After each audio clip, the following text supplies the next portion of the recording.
Syekh Abdul Muhyi merupakan salah satu waliullah yang mempunyai peranan dalam menyebarkan ajaran Islam di wilayah Priangan Timur, salah satunya yaitu wilayah Tasikmalaya. Melalui syariat beliau, agama Islam dapat tersampaikan ke kalangan masyarakat yang sebelumnya telah menganut agama Hindu dan aliran kepercayaan lain. Syekh Abdul Muhyi lahir sekitar tahun 1650 Masehi di Mataram.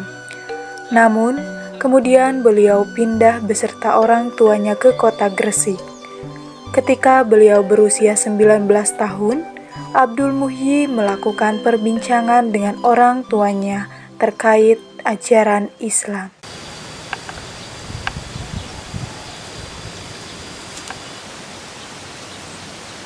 Pak, Dok, sini dulu. Lanjutannya nanti, makan dulu noh. Iya Bu, bentar, cuci tangan dulu.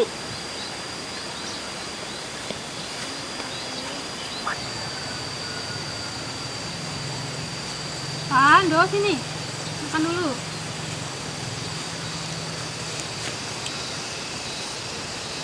Maaf ya, Ibu cuma bawa makanan sederhana aja. Ibu bawain nasi.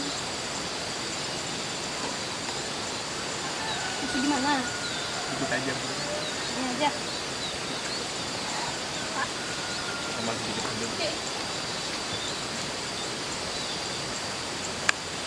Ini aja. Maaf ya, Ibu cuma masak yang sederhana aja. Cuma tahu sama tempe doang. Ya apa-apa Bu, makasih. Ibu gak makan? Ibu udah di rumah. Silakan. Dok sama apa aja.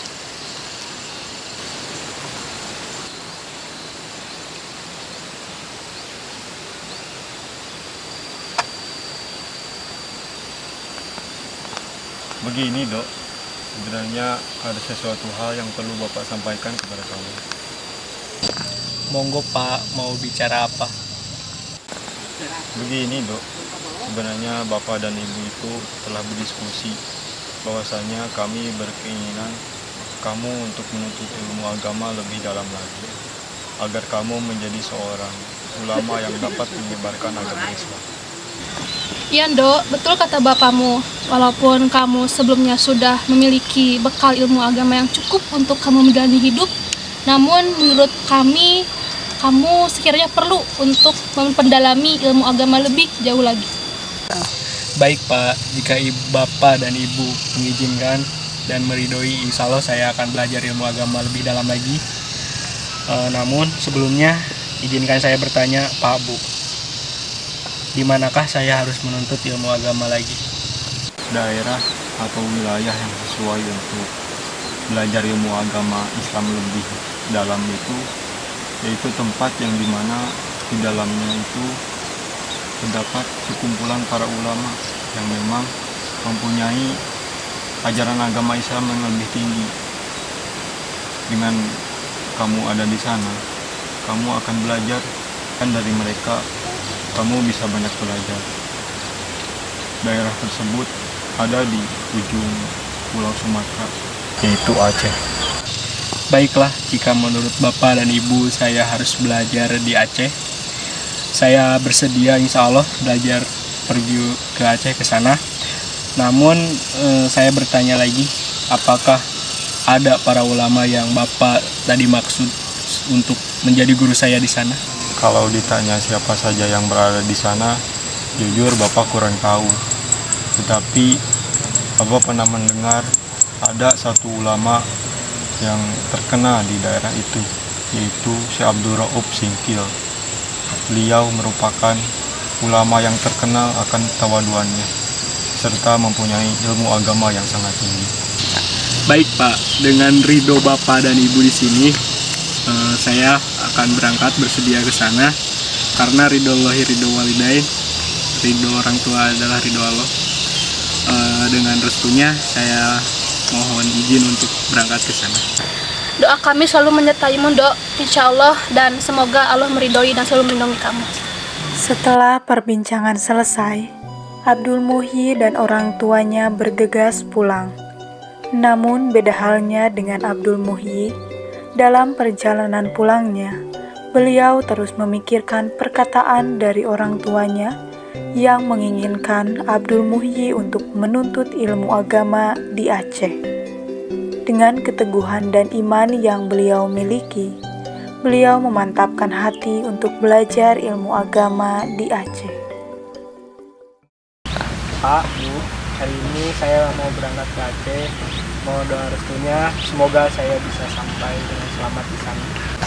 Iya, Bro, kami doakan semoga kamu lancar di jalan, selamat sampai tujuan, dan insya Allah Allah meridhoi segala urusan kamu di sana. Amin. Baik, kalau begitu Pak, saya mau berangkat dulu. Assalamualaikum warahmatullahi wabarakatuh. Waalaikumsalam warahmatullahi wabarakatuh. Hati-hati anak. Dengan perbekalan yang cukup, Abdul Muhyi pun melakukan perjalanan menuju Aceh dengan tujuan untuk menimba ilmu di sana. Selain itu, ia juga berjumpa dan menemui salah satu ulama besar sesuai permintaan ayahnya, yaitu Syekh Abdul Rauf. Setelah sampai di Aceh dan bertemu dengan Syekh Abdul Rauf, Abdul Muhyi pun menjadi sosok santri yang teladan, dikarenakan dengan kecerdasan yang beliau miliki. Ilmu agama yang dipelajari dan didapatkan mudah untuk dipahami beliau. Hal tersebut membuat Syekh Abdul Rauf menaruh perhatian lebih kepada Abdul Muhyi. Sehingga setelah 6 tahun belajar dan berguru kepada Syekh Abdul Rauf, ia diberi kesempatan dan kepercayaan untuk mendampingi Syekh Abdul Rauf dalam melakukan perjalanan spiritual yang belum pernah dialami sebelumnya oleh Abdul Muhyi dan rekan-rekan santrinya. Pada suatu hari, Syekh Abdul Rauf dan Abdul Muhyi beserta santri-santri lainnya melakukan perbincangan sebelum dimulainya pembelajaran. Sebelum pembelajaran dimulai, ada sesuatu yang harus guru sampaikan kepada adik-adik semuanya. Jadi begini murid-muridku, dalam waktu dekat ini guru punya rencana, yaitu pergi ke kota Baghdad. Namun dari itu, guru mau mengajak murid-murid terbaikku. Dalam kesempatan kali ini, guru mengumpulkan kalian, yaitu Abdul, Fatimah, sama Aisyah, untuk menemani guru pergi ke Baghdad. Apakah kalian bersedia? Bersedia, Bu. Alhamdulillah, apabila murid-muridku ini bersedia untuk menemani guru nanti ke Baghdad. Jadi kita ke Baghdad itu untuk mengkaji ilmu agama Islam. Kita belajar ke murid-murid Syekh Abdul Qadir Al-Jailani untuk menimba ilmu agama Islam lebih dalam lagi. Nah, untuk sekarang, marilah kita buka kajian pada siang hari ini dengan ucapan basmalah bersama saya. Bismillahirrahmanirrahim.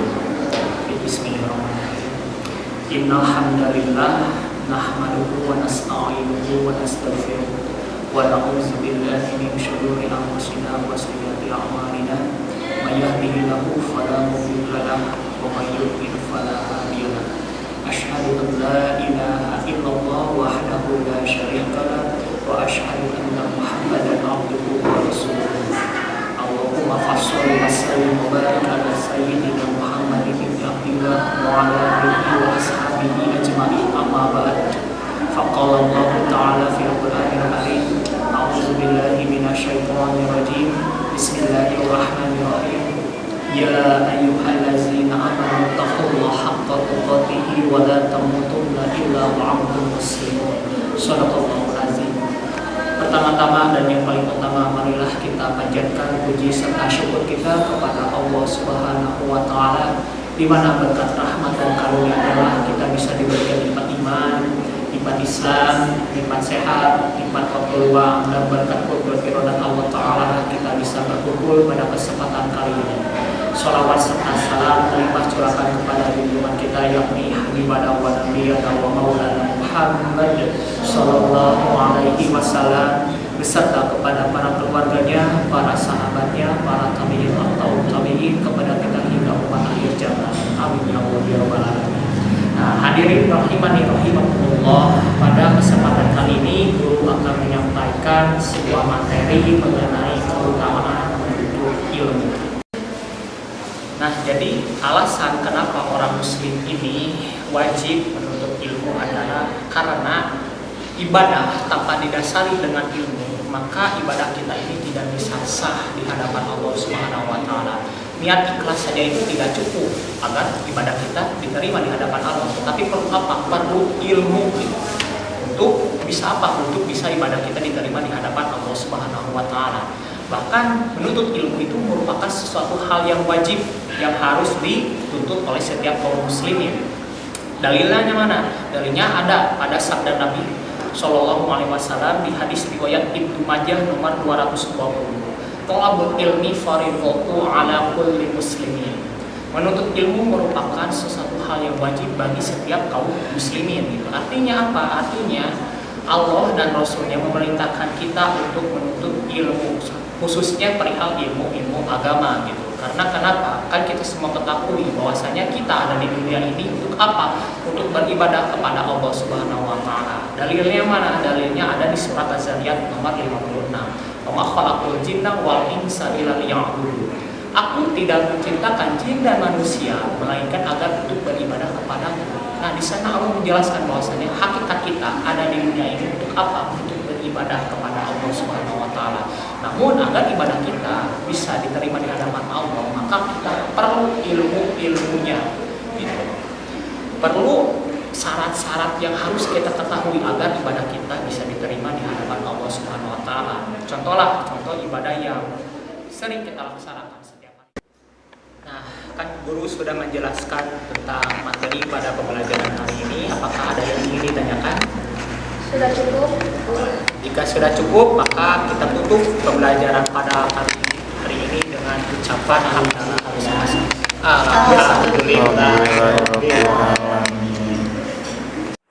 Abdul Rauf, Abdul Muhyi, Fatimah dan Aisyah pun pergi meninggalkan Aceh untuk bersama-sama menimba ilmu di kota Baghdad kepada murid-murid Syekh Abdul Qadir Al-Jailani. Tujuannya yaitu untuk mendalami ilmu-ilmu agama Islam, khususnya mengenai aliran tasawuf. Karena kota Baghdad serta pengikut Abdul Qadir Al-Jailani pada saat itu terkenal akan ilmu tasawufnya. Selain menimba ilmu di sana, mereka melakukan ziarah kepada makam Syekh Abdul Qadir Al-Jailani guna mendoakan beliau. Kemudian di tempat yang lain, orang tua Abdul Muhyi melakukan sebuah perbincangan sebari bersantai di pinggir danau. Tak terasa ya Pak, sudah 6 tahun Abdul Muhyi anak kita mengenalkan kita. Saya rindu dengan dia Pak. Iya Bu, sama. Papa juga rindu sama dia. Bagaimana ya keadaan dia sekarang? Mudah-mudahan dia baik-baik saja ya Pak di sana. Amin Bu, semoga nanti kita bisa berkumpul lagi di sini. Setelah 2 tahun di Baghdad, Abdul Rauf mengajak santri dan santriwatinya untuk menunaikan ibadah haji ke kota Mekah. Sesampainya di Mekah, Syekh Abdul Rauf mendapatkan petunjuk bahwa di antara santrinya akan ada yang mendapatkan pangkat kewalian. Dalam petunjuk tersebut dinyatakan, apabila sudah terlihat tanda-tanda, maka Abdul Rauf harus menyuruh santrinya pulang dan mencari gua di Jawa bagian barat dan bermukim di sana. Setelah mendapatkan petunjuk tersebut, Abdul Rauf mengajak para muridnya untuk kembali ke Aceh. Begini muridku, ada sesuatu yang harus guru sampaikan kepada antum. Apa informasi itu? Jadi sebelumnya guru mau bertanya gitu, apakah antum mau bersedia jika guru memerintahkan sesuatu kepada antum? Apapun perintah guru, saya akan laksanakan. Alhamdulillah, jadi jika engkau bersedia, jadi perintahnya itu seperti ini. Guru memerintahkan kepada antum Abdul untuk menyebarkan agama Islam ini ke tanah Jawa bagian barat. Mengapa guru memerintahkan tersebut? karena guru mendapatkan sebuah petunjuk dari mimpi bahwasanya salah satu murid dari guru ini akan menjadi seorang wali gitu, yang akan menyebarkan Islam ke tanah Jawa bagian barat. Maka dari itu guru mempertimbangkan siapakah yang berhak mengemban tugas itu. Setelah guru pertimbangkan, guru memilih engkau Abdul untuk menyebarkan agama Islam ini ke tanah Jawa bagian barat. Baik Bu, jika itu perintah guru saya akan laksanakan. Alhamdulillah jika engkau bersedia, mudah-mudahan perjuangan engkau diridhoi oleh Allah Subhanahu wa taala dan doa guru akan selalu menyertaimu. Amin. Terima kasih Bu. Sama-sama. Abdul Muhyi kembali pulang ke Gresik guna menjalankan amanah dari gurunya. Sesampainya di sana, Abdul Muhyi menjelaskan amanah gurunya tersebut kepada orang tuanya. Tak lama kemudian, orang tua Abdul Muhyi menikahkan beliau dengan seorang gadis yang bernama Ayu Bakta Putri dari Sembah Dalem.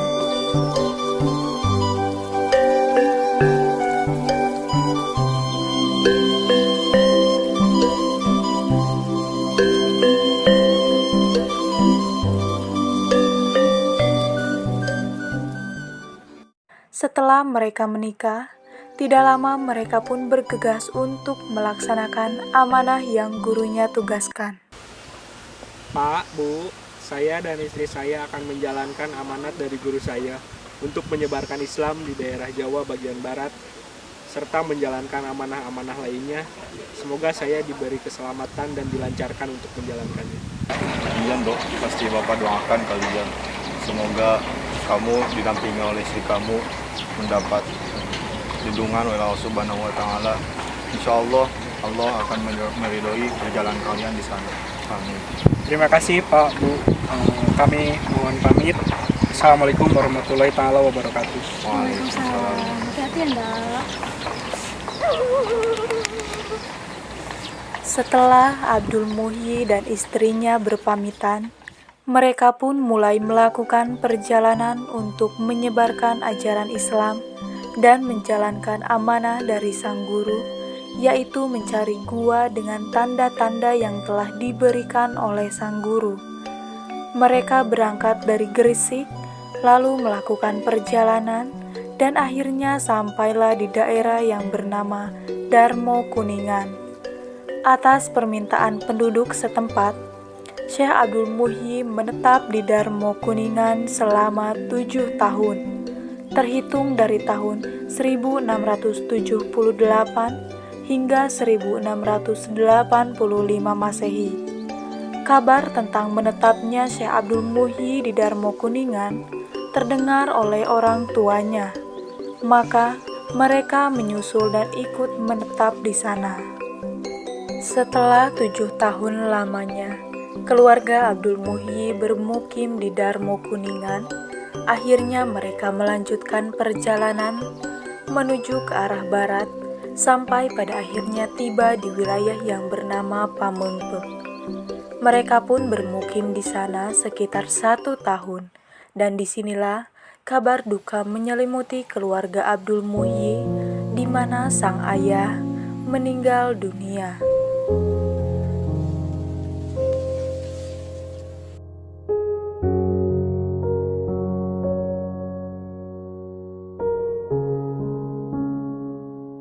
Beberapa hari seusai pemakaman ayahnya, beliau melanjutkan perjalanan mencari gua yang dimaksud menuju ke arah barat. Sampai pada akhirnya, Abdul Muhyi dan keluarga menemukan sebuah tanda-tanda gua yang dimaksud. Mereka terus melangkahkan kakinya ke sebelah timur dan sampailah di Lebak Siu, yaitu di atas Kampung Cilumbu. Akhirnya beliau turun ke lembah sambil bertafakur melihat indahnya pemandangan. Mereka terus menelusuri wilayah tersebut sampai pada akhirnya Abdul Muhyi mendengar kicauan burung dari ujung gua di seberang sana. Dilihat dengan penuh ketelitian sambil mencocokkan tanda-tanda dan ciri dari sang guru, dengan ciri-ciri goa yang dilihat di depan matanya tersebut. Yang akhirnya setelah pencarian panjang, Abdul Muhyi berhasil menemukan goa yang dimaksud. Segala puji bagi Allah yang telah membantu kita untuk bisa menemukan gua ini dari guru kita yang telah bisa menjalankan amanat dari guru kita. Alhamdulillah kita telah bisa menemukan gua ini karena emang gua ini belum ada namanya. Jadi saya namakan sebagai Gua Pamijahan dan mudah-mudahan gua ini sebagai tempat pusat pembelajaran keagamaan Islam khususnya di Jawa bagian barat. Dan kedepannya mudah-mudahan juga tempat berkembangnya dan berbudayanya agama Islam di sini. Kita sama-sama akan budayakan dan sebarkan Islam di Goa. Setelah Syekh Abdul Muhyi menjadikan gua tersebut sebagai tempat pemukiman, maka beliau langsung melakukan dakwah di sekitar daerah Sukapura Selatan atau Pamijahan.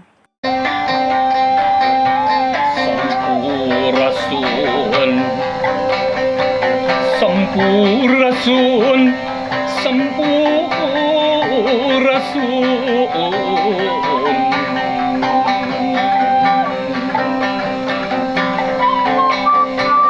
Fokus ulun kamangkung nada papayung. Abataran nada suka abatari nada suci.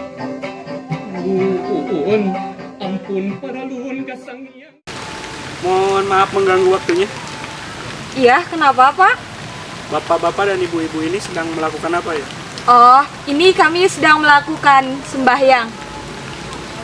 Kenapa bapak-bapak dan ibu-ibu ini menyembah pohon ini? Jadi memang ini sudah menjadi ritual turun-temurun dari nenek moyang kami, yang mana memang pohon ini memberikan manfaat untuk kami.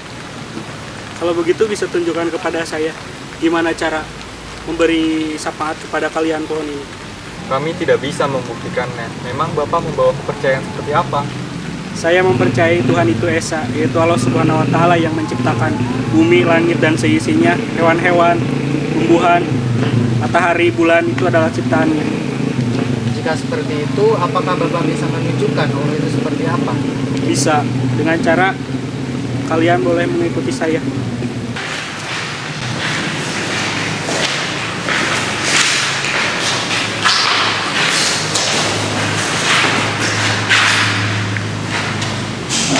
Selamat datang di tempat yang memang hening seperti ini, bukan berarti mencari kesucian dari tempat lain, tapi dalam keadaan ini kita bisa mendekatkan diri, mentasyukuri, mengkaburi atas karunia Tuhan yang telah diberikan kepada kita. Mudah-mudahan di tempat yang seperti ini saya bisa menjelaskan tentang keyakinan saya kepada teman-teman di sini.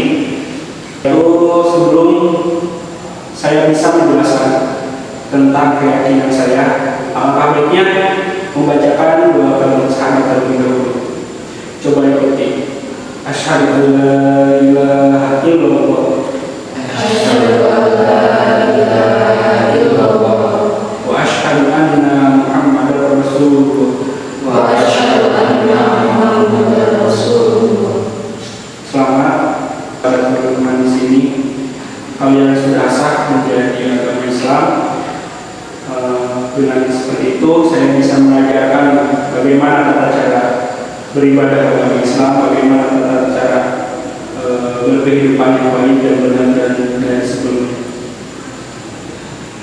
Alhamdulillah Nyimas, kita telah bisa melaksanakan amanat dari Syekh Abdul Raud untuk bisa menemukan goa di daerah Jawa bagian barat, yang dari mana tempat ini sebagai pertanda untuk penyebaran Islam. Alhamdulillah, Kang Mas, kamu telah berhasil menyelesaikan amanah yang diberikan. Mudah-mudahan ini menjadi wasilah kita mendapatkan amanah.